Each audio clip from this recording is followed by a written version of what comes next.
everybody. We're moving on to our panel, ZK and Restaking. I'd like to introduce you to our moderator, Philip, and then we have Chua, Ismael, Modong, Marty, Diego, which are joining in for the panel. Take it away.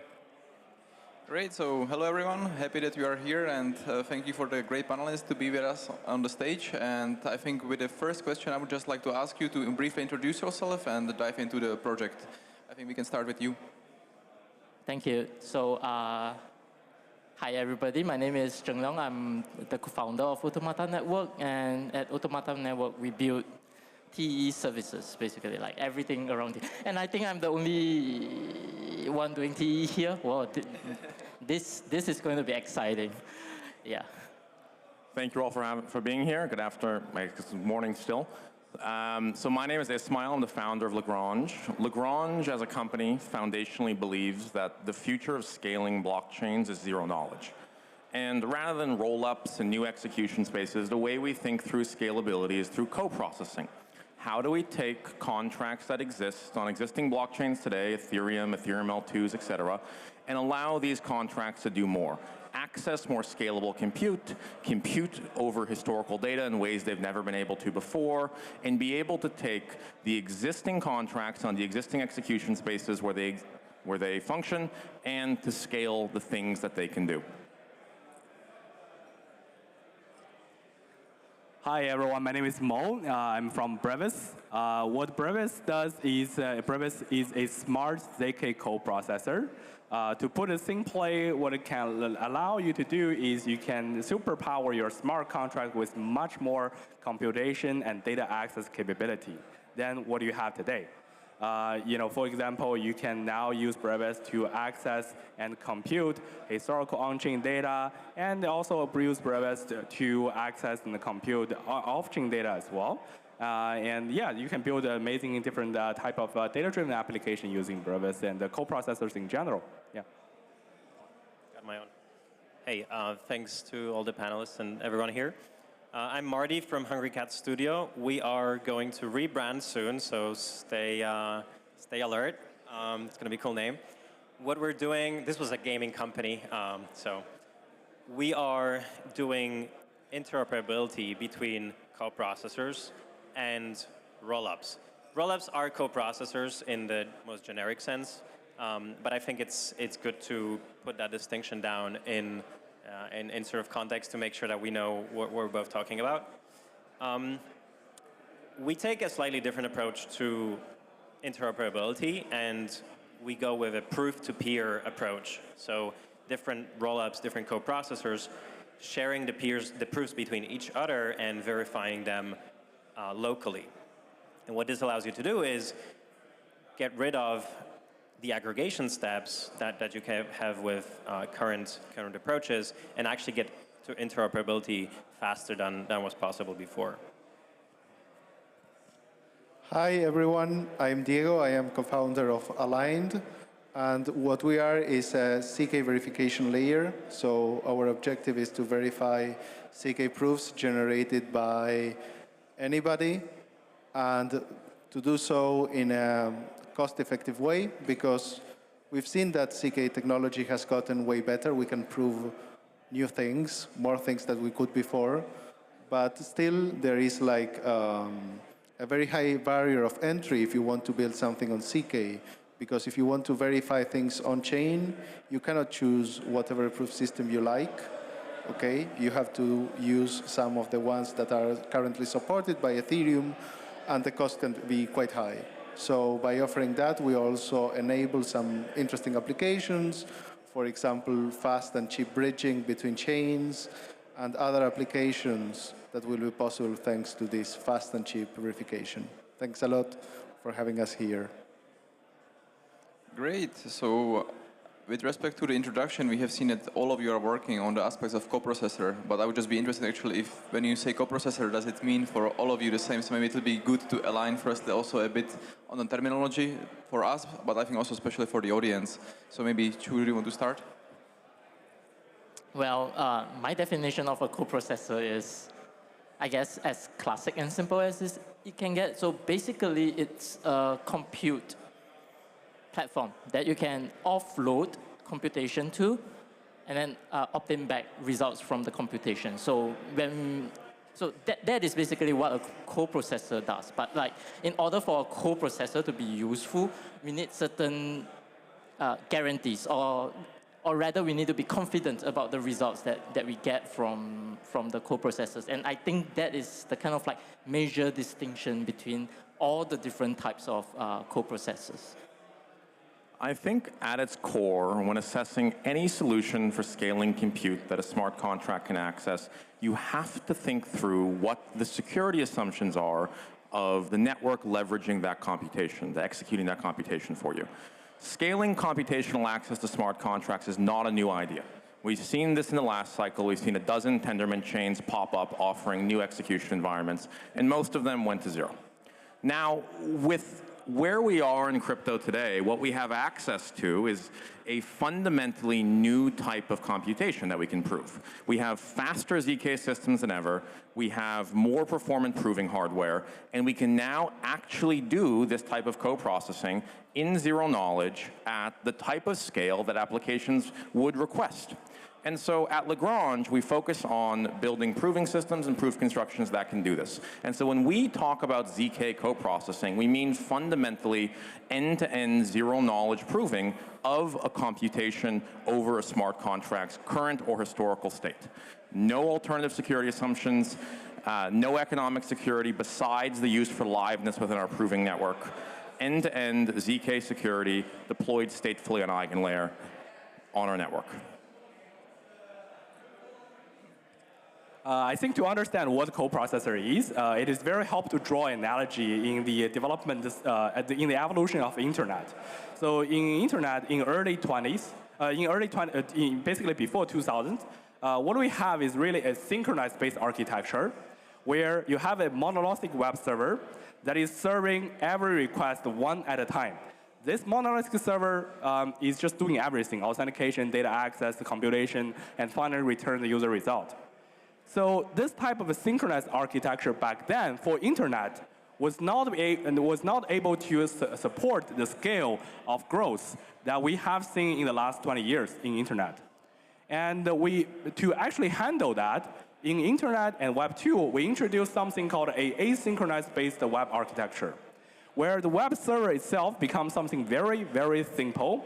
It does some critical computation, but more, what it does more is to act as a coordinator between different specialized back-end services. So when a user hits the web server, what happens is the web server will just immediately turn around and go to these specialized backend services to do this specialized task, and all these services will actually return an asynchronous result back to the web server, so the web server can coordinate and assemble different results and return to the end user. Right? So now, if we view the evolution in the Web3 lens today, right now, for 99% of Web3 applications, smart contract applications, we're treating the smart contract platform, or EVM, as this monolithic server. And this is not going to scale, and as we all know this. And this is where we need to migrate many of the specialized computation from an on-chain environment to an off-chain environment. This is where an asynchronous paradigm needs to be built in the blockchain development and blockchain application paradigm. So this is what Brevis is trying to do, is to introduce this asynchronous development pattern and asynchronous computing pattern into the entire blockchain world. But most importantly is that because we're building in blockchain very different from Web 2, where we can just make any type of trust assumptions, in Web 3, we need to ensure that the end-to-end computation process, even when the computation leaves the blockchain, is still only relying on the blockchain security itself, not on any external third-party dependency of a centralized system or even decentralized system that is not pertaining to the blockchain security itself. So this is where ZK comes into play. This is why we're all working on ZK. In this is that using ZK, you can actually prove the execution process of a computation, either that is accessing historical state or do arbitrary computation of ZKML, ZK VMs, is actually correctly done, and verify that, do that off-chain and verify that on the blockchain finally to actually use that in the smart contract. So this is how we see, co-processors actually going to change how we build dApps. That is going to transform the entire dApp world from a synchronous world to an asynchronous architecture in a trust-free fashion. And this is what Brevis is working on. So I think in simple terms, the processor is L1, the Ethereum L1. Any transaction that is executed by the Ethereum validators is on the processor, and anything that is executed outside of L1 is a coprocessor. And it has different mechanisms of convincing the processor about the result of your execution. This could be optimistic, this could be ZK, TEs. But fundamentally, it's that distinction between what L1 validators execute and what they get convinced about. Yeah, so I am the last one, so I'll have to agree with everybody. Yeah, I think that we are seeing a lot of development, and it's true that CK provides like the full cryptoeconomic security of Ethereum when the proof is verified in Ethereum, but I think that also EigenLayer gives us richer expressivity, and we can build new things by leveraging this restaking. For example, in our case, we can provide a scale of verification that is not easily achievable in Ethereum, and I think we have to also see in which context we are going to use each of these coprocessors to really take Ethereum to the next level. Because really, what we want is that crypto is used on a massive scale, and so we still have to solve some of the main bottlenecks. CK is going to do it, but we still need to make the space look like less fragmented and make user experience like simpler. On that note, actually, I would like to follow up to your point. So we see that coprocessor is in some way, we can think of it like a design pattern when it comes to actually offload the compute, but the building blocks that actually are used to make this work, like it can be either TEs, ZK. We have also heard yesterday aspects of full homomorphic encryption. So I would like to hear your opinion, actually, where can be good synergies among these individual technologies together to build the better L2 and other usability aspects for the users. Who wants to start? Well, in our case, we just focus on one aspect, which is proof verification. Then we know that we have like different proving tooling by different companies. You have also rollups. You have people trying to use proof systems for verifiable machine learning, okay? And so what we try to do is solve some of these issues where, for example, bridging between chains is very difficult. Align came as a result of trying to solve some bridging problems. We saw that, for example, if you wanted to build a bridge from, I don't know, a chain that uses a given proof system and you want to do that in Ethereum, you have to do like proof recursion to wrap that proof into something you can verify in Ethereum cheaply. But that is like really complicated. Even with all the computing power we have now, it still involves like costly operations. So we thought like, can we do something better? Can we also have like higher throughput and lower latency? And we said like, let's get rid of the constraints of the EVM, and thanks to EigenLayer, we can do that. Why? Because we can run the native verification by the validators and agree and have good cryptoeconomic guarantees that the validators are behaving properly. So to us, really, this was a game changer.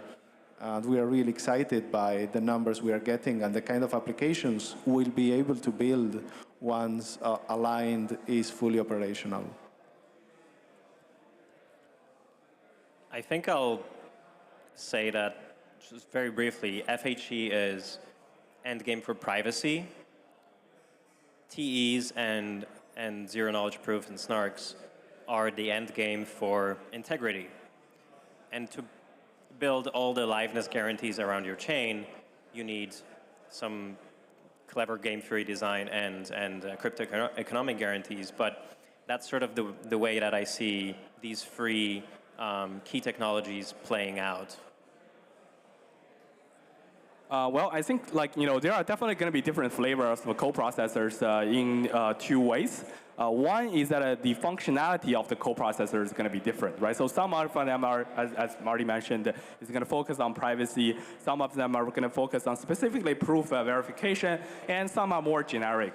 So that's kind of a one way when you're, as builder, as developer, how you choose the coprocessors in general, like how you want to look at the landscape as a functionality perspective. The second is like a trade-off. So different coprocessors operate at different trade-off points. And you need to understand how these trade-offs will affect your application, and therefore, based on that, decide what type of coprocessor you want to use, right? So there's actually a pretty wide spectrum. So, what Brevis, for example, provide is we first of all provide a pure ZK coprocessor that you can do everything end-to-end in ZK compute, access of the state, computation on the data, everything is ZK. You can definitely do that. And that is very helpful for a lot of different use cases that has a high stake, that has like a very high impact, of your asset flow and everything, right? So there are also the other side of the spectrum, which is like a centralized coprocessor. You probably don't want to use that. That's basically kind of a centralized oracle. So if you're okay with a degree of centralization, you probably want to at least consider using TE-based solutions, which gives you a level of assurance that is not available in simple centralized solutions. But if you want to find some sweet spot in the middle, you can also look at other type of solutions. Like what we provide in Brevis is that we open up the trade-off plane for developers to choose from. We gave the choice for developers to see which type of coprocessor model you want. So we also come with an optimistic coprocessor model. In the optimistic coprocessor model, it works very much like an optimistic rollup. So the idea here is that you can have a proposer. That proposer can be a centralized entity, it can be a TE, it can be a proof of stake system that propose the initial co-processing result without going through the full ZK process. But it is not to say that the security of the system is dependent on proof of stake system, dependent on TE, because we have a fraud-proof system as a last line of defense. If the result of the proposer is incorrect, you can challenge the result during a challenge latency, and you can submit a ZK fraud proof to correct the result and get the final result done in your smart contract. So I think it's just a very wide spectrum that you can choose, and we offer the widest things for developers to choose. We provide an SDK that is very easy to use. You can just write one set of code, and if you want to deploy it in a pure ZK model, you can. If you really want to reduce the cost by using this optimistic coprocessing model, you can also do that. We're just like very pro-choice here. Well, great points made so far by the panelists, and thank you guys all for those. So I really want to harken back for a moment to Marty's point about the end game of co-processing. The reality is that the end game for integrity is zero knowledge, and the end game for privacy is FHE. The end game for liveness is smart mechanism design on cheap cost of capital sources like eigenlayer, and intelligent game theory over how you can assert the liveness of provers. And in line with that, what Lagrange as a company chases is that end game. How can we scale verifiable computation and ZK coprocessing over authenticated data structures in a way that was previously not possible? Every resource Lagrange has is put towards that end, from authenticated data structure design to novel snarks, to creation of networks that can parallelize proving in new ways that were previously untenable. Our business is fundamentally trying to give smart contracts that type of expressivity, that type of compute access, without requiring them to compromise one iota of their underlying security. As much as we really have tremendous respect for solutions that might not be that end game, we feel that the goal that we want to pursue is really, as a company, how can we, as efficiently as possible, actually deliver this to contracts? Wow. You know how much I love you. Yeah. So, well, for me, I'm the ever pragmatist, and I don't believe there is ever an end game for something, because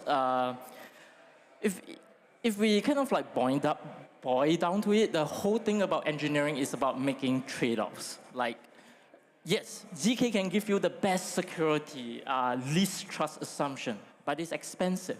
It's really expensive. For every single proof that I need to generate using a ZK proof system, a ZK system, I can generate 1 million TEE attestation that can prove the same. So if you believe in the trust assumption, if you can accept the trust assumption of a TEE, you can reduce your cost by 1 million-fold. Now, is it less secure? Are there more trust parties in it? Yes, but with this increase in trust parties or trust assumptions, you actually gain efficiency and as a result, cost. Similarly, there is also the trade-off between like the amount of computation you need to do. Well, it's no matter how fast you can kind of like make ZK circuits or make FHE using dedicated ASICs or what's it called, hardware improvements. The thing is, without any kind of like clever mathematical improvements, it's fundamentally, you just have to fundamentally do a lot more computation per kind of like result that you want to get. And as such, other than cost, the amount of power budget that you have, for example, for your mobile devices, the amount of latency that you have between each of the results and the confirmation that I can get from the results. So I always like to say, like, TEEs, ZKs, ZK proofs, FHE, MPC, we should treat all of these as tools. It's always good to have more tools in our toolbox. And as a developer, as aspiring project founders, it's good to equip yourself with all the kind of like the tools in order for you to best solve whatever problem that you have in front of you. So if you only have a hammer, then what you see are nails. So use the right tool for the right job. And sometimes TEE can be the right tool for the right job. I mean, well, I'll just stop here. I think that's very well put, and I agree with a lot of the points that you're saying.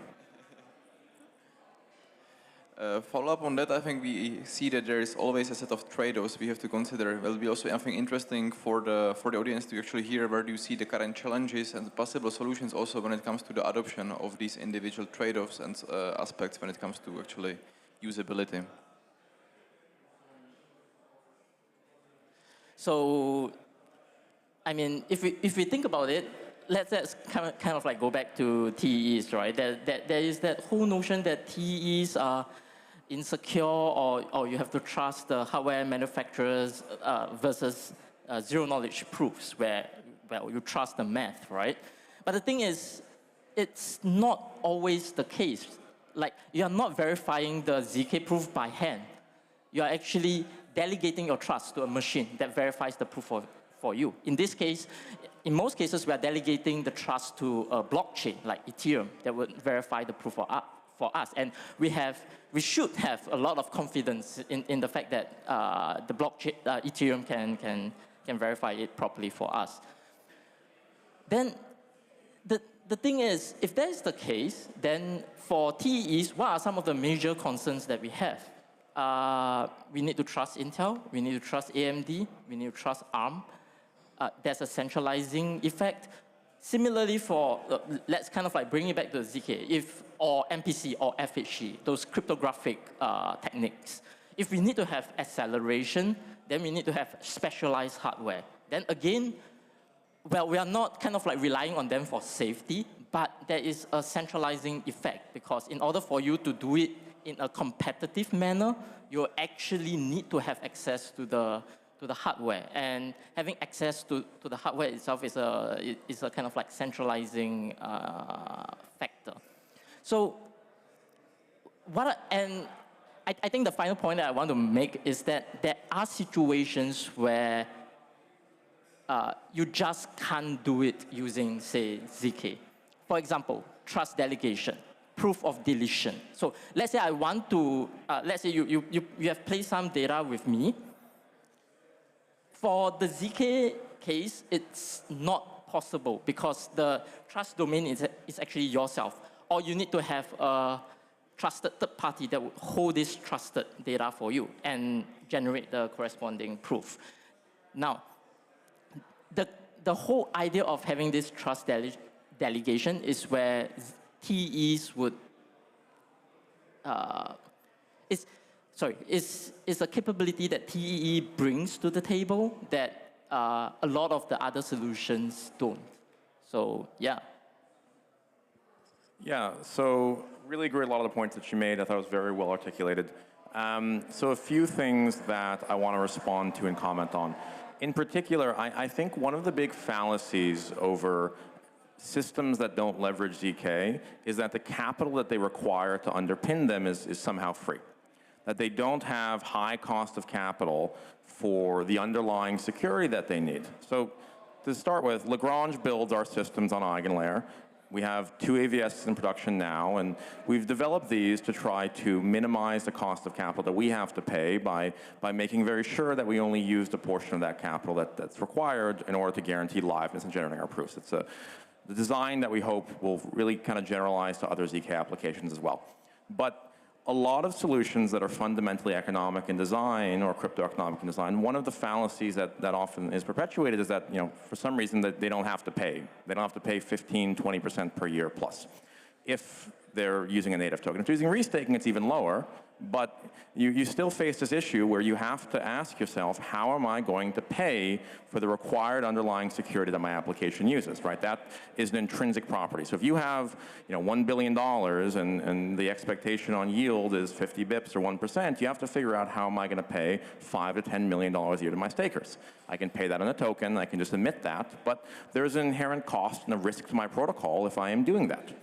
And so I think when thinking through this trade-off space, you should think through the actual cost of using the application that you want to use to leverage some attestation or proof of computation over blockchain state in the context of co-processing. If it is in fact using this large sitting pool of capital that it needs to pay annually, it's either going to have to pay that in a token or amortize that across user fees. And if it's amortizing that across user fees, it's going to be way more expensive in a lot of cases than the ZK approach. Not always. I'm sure we can come up with some examples where the ZK approach will be more expensive, but that's not strictly true, always. And so in line with that, I think it's very important to actually assess these systems in terms of what the overall protocol has to pay annually in terms of both operating costs and cost of capital, and then to compare that holistically to determine what the best way to design a system to leverage or attest to some type of computation or prove some type of computation is. And I mean, to loop back to the point of this day, all of these systems can be instantiated on top of EigenLayer, since effectively all of what we're talking about is where do you provision security and how much security do you provision in order to ensure that the applications you build can operate at the lowest cost basis. Can I quickly touch on this? Because I think this will tie into what Ismael said on the cost from like the dollar perspective. And I think we can tie back to this and look at the cost from the infrastructure perspective, so like end-to-end costs of the system in terms of compute that is spent, which is in the end translating to the dollar cost. And so in ZK, you have this one prover that does a lot of computation and has like, let's say 1,000x overhead, and then everyone else gets kind of almost for free. In the optimistic case, let's forget about safety here. Let's talk about the cost of optimistic case. You have one party which pays 1x cost for running the full node and the sequencer, and then you have at least one honest party that has to challenge. And to challenge this, you have to run a full node. But we're assuming one honest party. How many parties do we actually need in practice? And the estimates could be like, maybe we should incentivize 10 to 50 parties. But on top of this, you have exchanges, you have foundations, you have institutions that are running their own validators that are not incentivized. And so the total cost is like in the low hundreds of X in terms of the actual execution costs of the transactions. And I think with ZK, like Modulus Labs has shown that for specific computation, you can get 180x overhead. And I think we can, EVM execution is not quite there yet, but I think we can get to a point which is competitive with the optimistic execution in terms of actual compute costs. And so that's, well, at this point, actual ZK costs in the dollar sense will get below the execution costs of optimistic rollups. If I can just processors. More, Diego, please only briefly, because of time, if you can answer. Oh, yeah. So just get back to the original question. The question was like, what is the challenge that faced in ZK coprocessor space, right? So I think the biggest challenge I want to raise for the the awareness in the audience is that if you guys are thinking about building new dApps, thinking about building the dApps with coprocessor, that's the biggest takeaway I want to give you guys like in this panel here. So before like you have the access to coprocessors, the way to build dApps is very simple. You build this as a synchronized server, and you basically connect your smart contract to other smart contract and be done with it. But with ZK coprocessor and all these superpowers that we can provide, building dApps can be very different as well. So now instead of just directly calling smart contract, you can think about this in a way that you're calling a off-chain computing resources asynchronously. That is, you're not immediately return the result from a single function call, but instead sending out a message to a very powerful off-chain computing entity that can generate a trust-free, ZK-approved result back to the blockchain and feed that data to the blockchain. Now, the difference there is that you actually need to build something of an asynchronous callback handler in your smart contract as well to handle the result when the result comes back. So this design paradigm change is very important. And we are seeing a lot of different applications today in DeFi space, in GameFi, in intent are moving towards that they are allowing external plugins that can feed information to the core execution logic of the smart contract.